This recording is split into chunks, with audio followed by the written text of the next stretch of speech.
RK நகர் சட்டமன்ற இடைத்தேர்தலில் வேட்புமனுக்கள் பரிசீலனையின் போது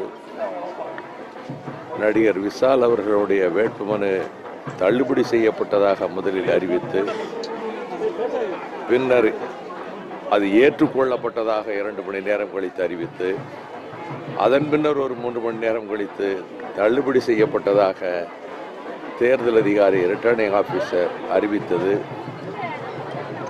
இந்த தேர்தல் அதிகாரி மீது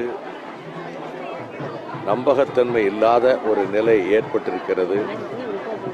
ஆக ஆளுங்கட்சியினுடைய உத்தரவுக்கு இணங்கத்தான் தேர்தல் அதிகாரி செயல்படுகிறாரோ என்ற பலமான சந்தேகம் எழுந்துள்ளது.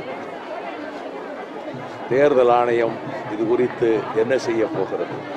தேர்தல் அதிகாரி எடுக்கிற முடிவுதான் இறுதி முடிவென்றால் அவர் இந்த தேர்தலையே இதே விதத்திலே நடத்தி கொண்டு போவாரா என்ற கேள்வி எழுந்திருக்கின்றது.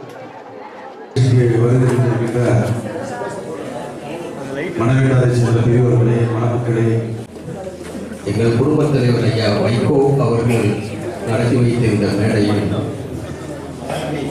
தம்பி பாலமுருகன் திருமண நிகழ்வில்